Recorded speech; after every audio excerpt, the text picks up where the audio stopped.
Armageddon has come to New York. While trying out the professor's latest invention, the smelloscope, Fry has discovered the stinkiest object in the known universe. It does not take long to learn its nature, and the situation is dire. Long ago, old New York ran out of room to dump its exorbitant quantity of garbage, and so launched it into space. And now, centuries later, the enormous ball of garbage has returned and is on a collision course with the city. In the wake of a humiliation received from his bitter rival, Professor Ogden Wernstrom, Professor Farnsworth concocts a plan to save the city. The Planet Express crew blasts off to intercept the garbage ball and plant a bomb that will cause it to break apart harmlessly. Alas, a simple mistake on the professor's part spoils the plan, and all hope seems lost. But then, an idea emerges. Perhaps a second ball of garbage could be launched directly at the first, knocking it off course. But New York has been garbage-free for centuries now, so it is up to Fry to instruct the citizens in the art of garbage making. Against all odds, this new plan works, the city is saved, and despite the threat of this new garbage ball one day returning like the first, the professor and his crew are recognized for their valor. Welcome to Space Podcast 3000, where the future is in the past.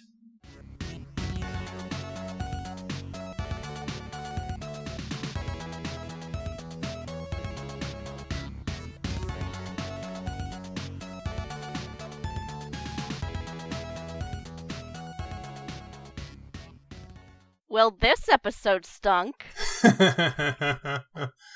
Oh, jeez. Thank you for getting that pun out of the way. Had to do it. Yeah. It was a bit obvious. This whole episode really was just, it was a whole plot reference to just the movie Armageddon, just with garbage. Part Armageddon, part the...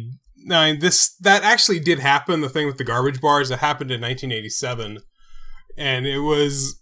Oddly enough, the ship was called the Mabro 4000, which I would not be surprised if that's where Morbo came from. Because he was also introduced in this episode. That's the first appearance of him. Oh, yeah, Morbo and Linda. Also the first appearance of the professor's rival, Dr. Ogden Wernstrom. Wernstrom. And also, this was the introduction of the smelloscope that would appear a few more times. Which, I mean, the explanation that he gives for the smelloscope is like, yeah, molecules don't work that way. No, they don't. They completely do not work that way. So you have this mixture of, real science and then just complete bullshit. I mean, people want smell-o-vision, so why not a smelloscope? They have smell-o-vision, but the only thing they've been able to broadcast so far is dust-covered glass. Honestly, the very concept of the smelloscope is just inherently really funny because, yeah, that is exactly how physics do not work. Yeah, of all the senses, I suppose the more useless one to broadcast in that way would be, taste. Because, being able to hear from a distance, that would be great. Being able to hear in space. But so far, all you can really do is see. Yeah, no, you cannot taste the rainbow or Saturn. I would think Saturn would be more citrusy. And then the amazing joke of "Don't make me smell Uranus," and and of course the subversion of they changed that name. That joke doesn't make any sense anymore. It's yes, thank you for changing the name because it. The funny thing is, it doesn't matter if you pronounce it Uranus, because then it sounds like anus, but then there's a lot of people that say you're supposed to pronounce it Uranus. But no, then you're just saying the word urine. Uranus. Yeah, I never... But of course they changed it to Urectum. Which is just even worse. Yeah, it's such a dumb joke, but it gets me every time, because it's such an obvious punchline. Yeah, it's one of those jokes that are so bad, it's still funny. Wrecked him, hell, it killed him. Similar to the fact that this character is named Mayor Poopenmeyer. I didn't even notice that one. Yeah, and he works at City Hall, spelled like City Bank. Right. Because apparently in the future the banks own the government. I mean, that's not that surprising. No. True. So it is pretty funny how, just the way the episode opens with the professor saying, "I'm sending you to Ebola 9, the virus planet, tomorrow. And it has to be tomorrow because tonight I need you alive." He just doesn't give a shit anymore. We're the virus planet now. Oh, I didn't even think of putting it that way, but, oof. Yeah. I'm sure that was not deliberate on their part, but, they have the whole idea that Farnsworth is, 149 years old, which, that's impressive. I mean, obviously, that's one of the benefits of better healthcare and everything. Hopefully, that's one of the big things in the future of people being able to live longer. In fact, scientists believe the first person to live to be 200 years old has already been born. Actually, I think in next season's episode, A Clone of My Own, I think that was season 2, we see the professor, celebrates his 150th birthday. So in being 149 in this episode, that matches up. Yeah, that is canonical.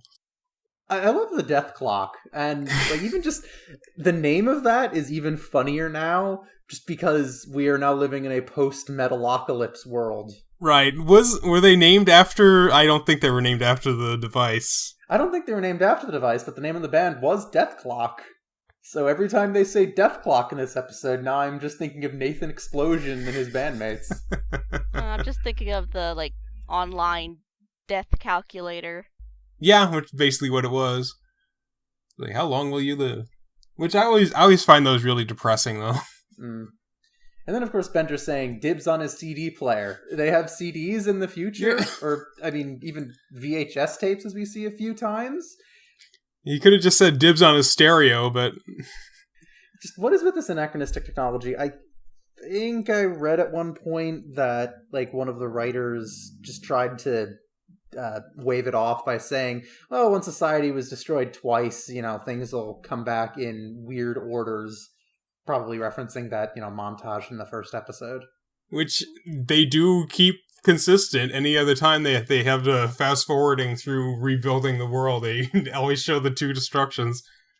And it's not that unrealistic. We can look back through history and see different things being invented or reinvented at different times in different places. To quote Jason Pargin, "When the pillars of our culture crumble, we rebuild them." So CDs are a pillar of our culture. Apparently. Did you notice that the seal of the Academy of Inventors has 4 symbols, and it's a light bulb, a wheel, a mousetrap, all important foundational inventions, and then the 4th one is just what looks like a spray can of hair regrowth formula. Well, which was Ron Popeil. Oh man, Ron Popeil in this episode. I love how he's just presenting the awards and talking like an infomercial salesman, which is what he is. Yeah, that's what I always wanted to do. Kind of a deep dive on Ron Popeil and what he did for at-home shopping for when I was doing Commercial Failure. I wanted to do that as kind of a sort of a spin-off of the series, icons of so I do Ron Popeil and Billy Mays and such. It is interesting, though, how he does fit in surprisingly well here, because he did personally invent a lot of the things that his company sold. Yeah, so he was an inventor and a marketer, which is a surprisingly good combo for getting a lot of stuff done. And in that same scene, I love how, you have that one guy who invented a propeller beanie that enables actual flight in the background. I love that. Yeah. Calvin would be so proud. Yeah, I was thinking of Calvin and Hobbes. And then, of course, you have Bender requesting 3 fine wines, or at least I assume they're fine. The names were probably just jokes, but I'm not a wine drinker, so I don't really get it. But he just requests these wines, and then he just immediately asks them to be mixed together in a big jug. Have some jungle juice. Just being his ultimate chaotic evil. Remember chaotic neutral. Well, except the thing is, it doesn't really matter, because study after study that have been done, blind, have found that even the most professional, famous wine critics cannot tell the difference between 2 different wines. I would imagine the ones that aren't really skilled at it, the Dunning-Kruger wine critics probably can't. I'm sure the really, really good ones that aren't snobs about it actually can. It also depends on how sensitive your taste is. But for the most part, it's just elitism in the, Oh, absolutely. Yeah. For the most part, it is just elitism. It's like, I saw this one video, picture, I don't know if it was a video or a picture. Well, obviously it was a picture. Of a guy who likes to go to wine tastings and he listens to the wine just to throw everybody else off. Like he holds it up to his ear. I think I saw that. So the main theme of this episode is the wastefulness of the 20th century, I suppose. And 21st as well, it seems. Except it kind of falls ultimately on the whole personal responsibility side, which, in terms of recycling, the whole personal responsibility narrative was concocted by major corporations to try to duck their own responsibility for making this stuff. Exactly. And, like, True. even if we personally change our habits, it really won't make all that much difference because all of the stuff will still be used. And that's not even getting to all of the lies that we've been told about recycling. Like, I was reading recently that there are something like 7 different types of plastic, and only 2 of them are recyclable. And even then, not always. Yeah, they're like recyclable plastics typically have like a number on them, right? And this area only takes 1s and 2s. Oh no, all plastics have that number, but only 2 of them are recyclable, and even then, it's very situational, only sometimes, and it can only really be reused like once.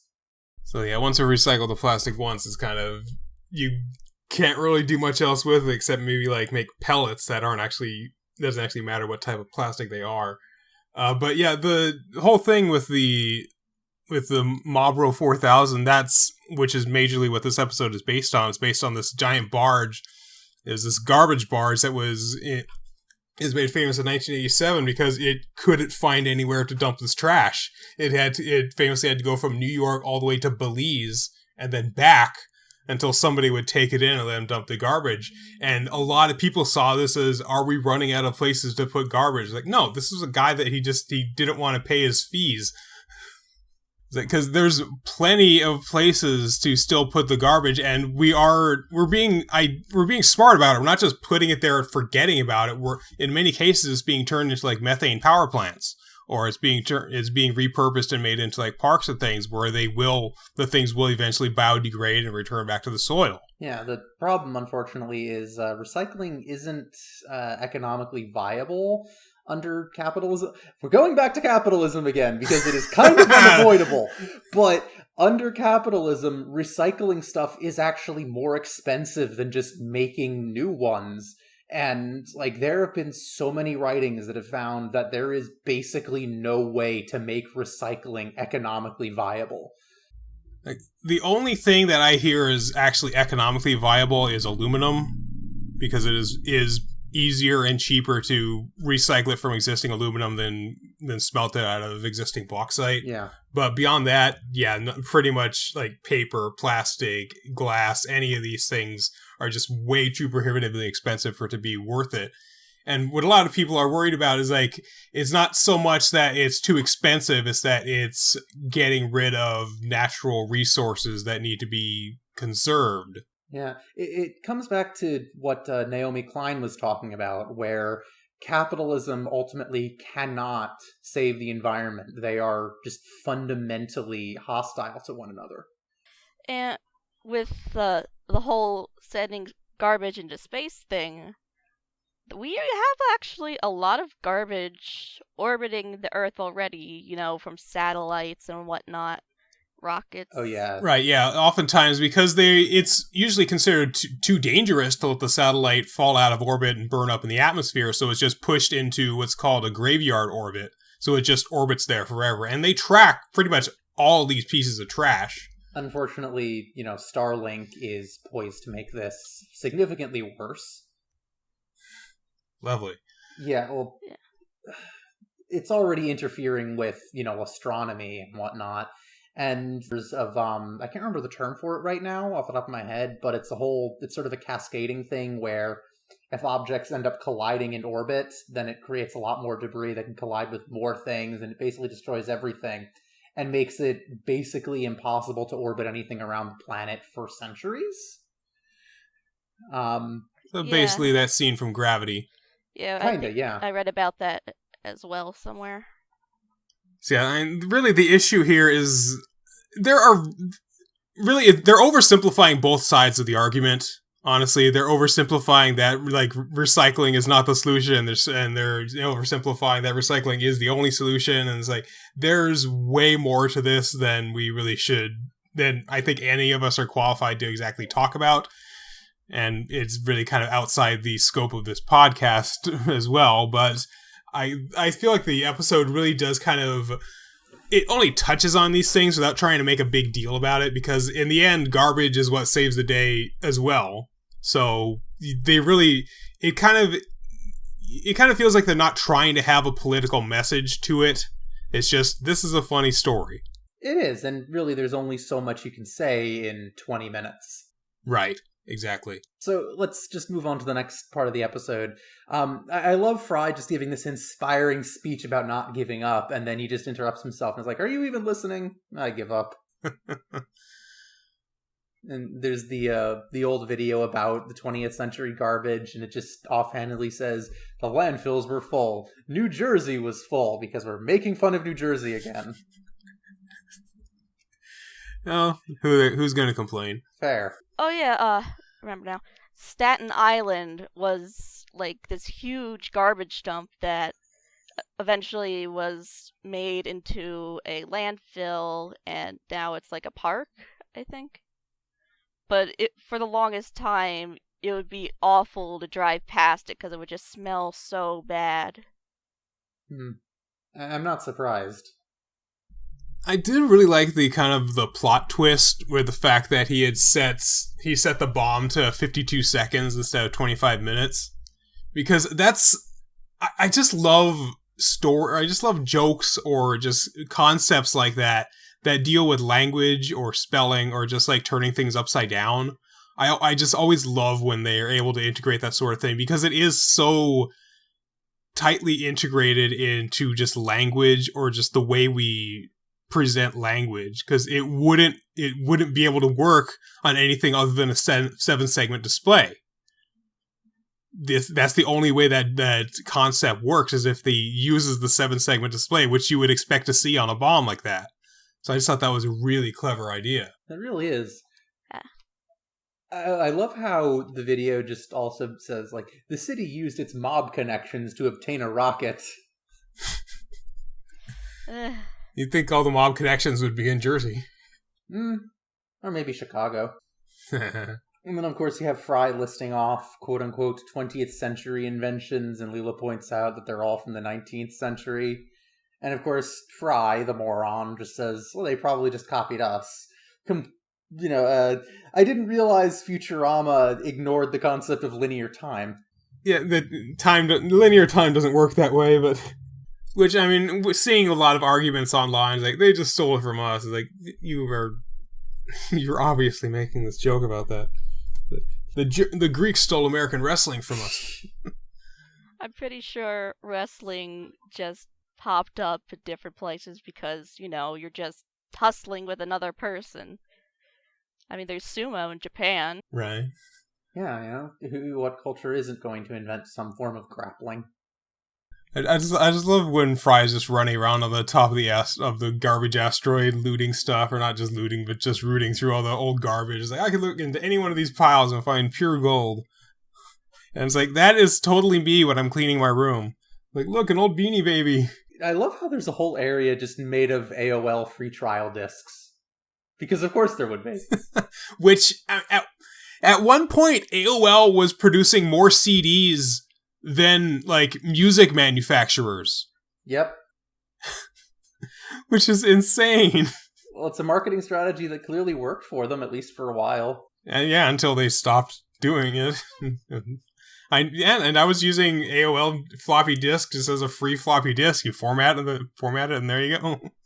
Although, with the stuff on the garbage ball, the pile of Bart Simpson dolls is kind of weird in retrospect, given that The Simpsons had an episode where it crosses over with Futurama. Yeah. So Futurama here treating The Simpsons like a work of fiction is just, I don't know, it's just weird. Well, The Simpsons treated Futurama as a work of fiction as well. Whenever Matt Groening appears in The Simpsons, he's more well known for Futurama. Well, because what else would he be known for, right? That's true. He can't really be known for The Simpsons. Like, Mr. Groening, will you sign my Bender doll? And then, of course, you were cracking up at, Bender hearing Bart's catchphrase of "eat my shorts," and then just eating the shorts and doing a Homer style, shorts. Shorts are comfy and easy to wear. Well, I was just cracking up at him finding the Bart dolls to begin with, because, of course, Bender has the pull string doll, which, who the hell uses a pull string? Even in the 2000s, pull strings were not really used. Yeah, they wear out pretty quickly. Oh, yeah.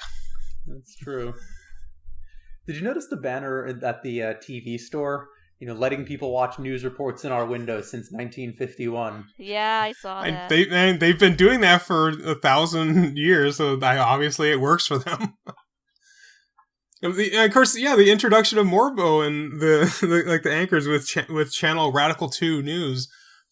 You have the professor shooing the crew off with, "There will be plenty of time to discuss your objections when and if you return." That is such a professor line. Which is just him not giving a shit about his crew. Yep. And then there's Leela failing to catch the hot potatoed explosive due to her not having any depth perception. Yeah. You got Bender throwing it and they get hit by passing meteor back to the thing. It's like, God, everything is not working out for them. And that's such a simple gag, but it just works. Be careful, you'll put someone's eye out. Meanwhile, they're wearing helmets that cover their faces. Well, she has to be careful with that eye. It's very easy to blind a one-eyed person. Well, I think what are the odds of Bender throwing the thing and it happening to hit a meteor and get knocked back down? I'd say about the same as that odds of Randy Johnson exploding that bird with his pitch. Right, yeah, which we're approaching like the 10th anniversary of, 15th anniversary? Something like that. Yeah, that's just... Wow. And then there's, of course, the slice of pizza that just hits the mayor's window and slides down a bit. For some reason, that image cracks me up. Yeah, because you had to go back, because I made the comments, like, let's hope that there's some anchovies on that pizza. And it's like, was there? It's like, no, it was pepperoni. Yep. And then, of course, the mayor's response to all of this is just, cancel the maid for today, have her come tomorrow. Well, I'm out of ideas. Because you'll be dust by Monday. Because, yeah, it's so far in the future, they don't know how to make garbage anymore, which is an interesting concept. You evolve past the need for just throwing things out, which ideally, yeah, you would not waste anything, but you would actually put it to an intelligent use, like you would use, like, replicators or something, and you break down the individual molecules. You make your beer cans from discarded robots, make your robots from discarded beer cans, make your sandwich from discarded sandwiches. Which is, oh god. That last one is, no. Like how they make Kit Kats. Right, like where did the first Kit Kats come from? Yeah. And then, of course, you have Fry teaching them how to make garbage, and you're just going with, Slurm can, garbage. Papers, garbage. Picture of your wife, garbage. That's really not garbage, it's just trash. I always consider garbage to be the more liquidy stuff, the slimy stuff. Because he's just like breaking hard things. He's breaking the picture frame and breaking the pencil. I love that they even added the little detail of the tip of the pencil breaking off. Because otherwise it's still perfectly usable, right? Yeah. Bender throwing one beer bottle after another. Because that's what he's supposed to do. He has to destroy it. He has to drink more. Get this robot 3 more beers. I really like the gag of the printing press, just printing all of these newspapers with the headline, "City urged to litter," and then all of them just get dumped off the conveyor right in the trash. I mean, that's one way to be efficient. Yeah, well, if you're going to be efficient, why even bother printing, right? Because the whole absurdity of creating garbage is like, obviously you would be able to synthesize something that's the right consistency of garbage, right? If you have like the smartest scientists there working on shit, I'm sure if Wernstrom had been given tenure and he had to prove himself worthy of his place on the council, he could have come up with something good. But no, he's been given tenure, so he doesn't give a shit anymore. I mean, I guess it's more funny this way. Yeah, obviously this episode does really lean more on the humor side than trying to make it a more serious thing, which I feel is the way to go for it. Yeah. They really didn't want to be too political with this sort of episode. They just kind of make fun of both sides of the equations. Like, this whole concept is just inherently silly. We don't really want to take a side. We just want to make a joke about it. In many ways, I suppose, it's kind of the South Park approach. I'm not really a fan of South Park, but, they're really just parodying Armageddon here. It's, Yeah, I suppose. Which I recently saw a video of, with Ben Affleck talking about in the commentary on that. It's like, I told the guy, hey, wouldn't it be easier to teach astronauts to drill than teach drillers to be astronauts? And he told me to shut the fuck up. That sounds like Michael Bay. Yeah. So at the climax of the episode, I love how you have the professor just losing track in his countdown. He starts counting down and then starts counting. Because, there are a bunch of jokes about him kind of being too old to do what he's supposed to do. And that's really the problem to begin with him. He forgets he makes the death clock. And then he ends up putting the wrong time on the bomb. And then he starts counting up. So even when it's completely out of his hands, he ruins everything. Except for Fry trying to press the button. And I don't know why that was so funny to me. It's just an extra little joke.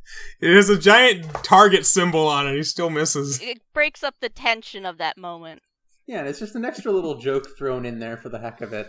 Just nonchalant oops and then immediate correction. It would have been funny. It wouldn't have been as funny if there wasn't a giant red target around the button, though. I suppose so. And then this is followed with the joke of their nervous heartbeats. Fry's heartbeat, and then the professor's much slower heartbeat, and then Bender's drum solo. There's a bunch of great jokes with just at the convention itself, or convention or whatever it was, where all the other scientists calling them youngins, where they're still like 120 years old. Yes. What was that you said while we were watching it, Eden, about Wernstrom's invention? It was a real fish out of water. Oh, I love his reverse scuba suit. I bet Fry can relate to the whole fish. Poor little thing. And I love how, Wernstrom just named his fish Cinnamon. That's adorable. Yeah, it's cute. I'd have named her Wanda. And, that line of dialogue at the end from the mayor, just, I present you with the Academy Prize, which we confiscated from Dr. Wernstrom after it became apparent that he was a jackass. Which I wish they could do more often, take awards away from people who are jackasses. And you do see he got his crew in the back of the shot there, and 3 of them were Asian. Yeah. Yeah, that's a joke that didn't really... I don't know how to feel about that, where he's just like, I need 5 grad students, at least 3 of them Chinese. Just, really, you're falling into the stereotypes, guys? Yeah, you understand the joke, but... Oh, it's that Wormstrom falls into the stereotype. Except he's written that way by the writers, and it's just, I don't know, I don't find it funny. Like, when you look at the history behind that stereotype, it's a little, you might have someone say, like, oh, why is that such a bad thing? It's a positive stereotype. Well, the reason that whole stereotype exists in the first place is for a long time there were such racist immigration restrictions against people from China and East Asia that, like, being incredibly smart, like a scientist or a doctor or whatever, was basically one of the only ways to be allowed to immigrate. Yeah, to be, like, the poster child of immigration. Yeah, exactly. And it literally, that stereotype exists because of racism. So even though it's a quote-unquote positive stereotype, it's still pretty harmful. It's still a stereotype. Yeah, exactly. And then, of course, you have that other joke in the episode that really has not aged well, where Mayor Poopenmeyer just comments, I gotta make sure this isn't another scientific fraud like global warming or secondhand smoke. And while, yes, secondhand smoke is a lot less harmful than a lot of people think, global warming, this really didn't age well. Yeah. Well, the fact that kind of both of those things, that they're trying to kind of make gags about stuff. I think they kind of realize that someone's gonna get kind of bothered by that. The fact that it is kind of a joke, or like in the future they realize that global warming was an issue, but it's like, not really, because then they have this episode later where they're literally dropping ice into the ocean to cool it off. Yeah, they had a whole later episode about global warming. I guess maybe because as time went on, it was more obvious no one's gonna try and do anything till it's too late. Yeah, true. It could be a joke about... Yeah, it could be that he's like, well, we're not going to do anything about it, so let's just say it was all a hoax. Then we don't have to worry about doing anything. And he is a government official. That is the way they think. Well, that's a depressing thought. I know, right? This episode was supposed to be the fun one. Yeah, and I'm also thinking about, Professor in the flashback commenting that penmanship counts. I didn't realize the Professor was ableist. Yeah, that is... Well... Like, I know it's supposed to be kind of, like, nitpicky, but still, like, I once got, not exactly for penmanship, but the teacher didn't realize what the number was. I did write an 8, which was correct, but the teacher did not think it was an 8, and refused to trust me on it. Oh, boy. This 8 looks like a 9, so you're wrong. And ironically, I actually thought that I scored way worse on a test than I actually did because the teacher's penmanship was so bad. I thought I had scored a 17. I actually scored a 77. My point is, though, don't judge your students based on penmanship because there are people with physical disabilities who cannot write neatly, just physically can't.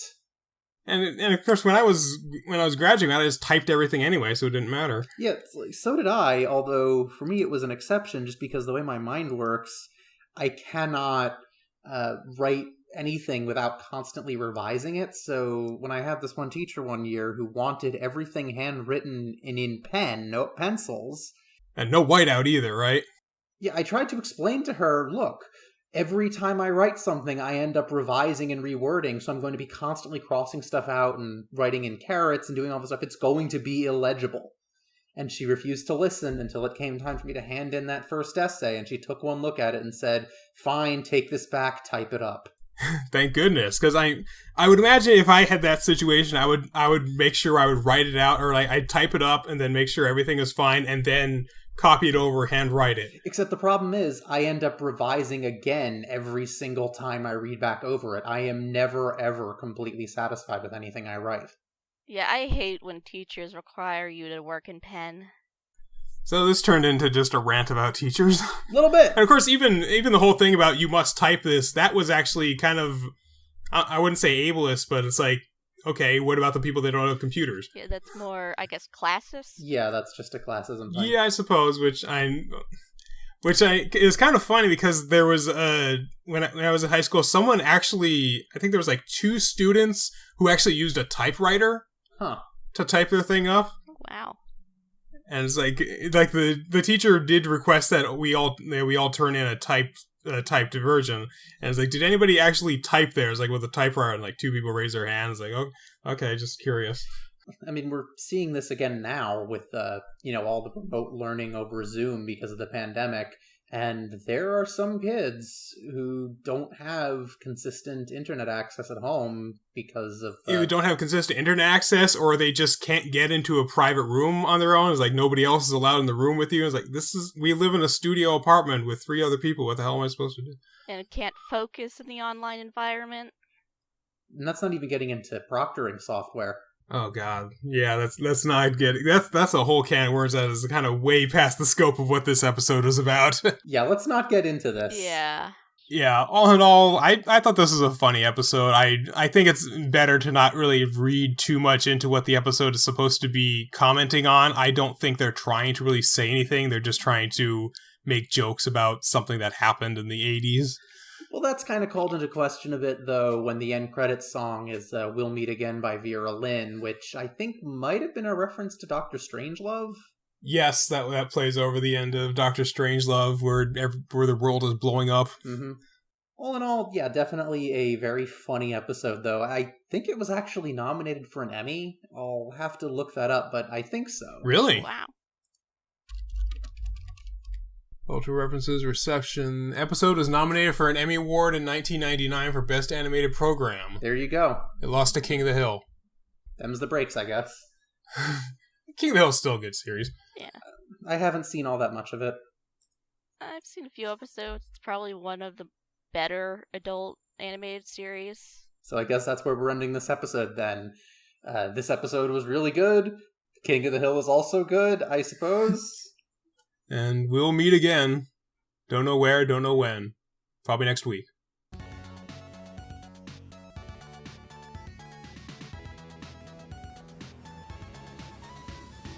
Thank you for listening to Space Podcast 3000. Your three voices of the future are Nova Altman, Doug Hancock, and Eden Valerie. The theme music is Voxel Revolution by Kevin MacLeod, licensed from filmmusic.io. Find it and hundreds of other free songs at incompetech.filmmusic.io. You can hear more episodes of Space Podcast 3000 on YouTube or at soundcloud.com/SpacePod3K. Follow us on Twitter at SpacePod3K. Be sure to join us next time as the Planet Express crew meet the devil in Hell is Other Robots.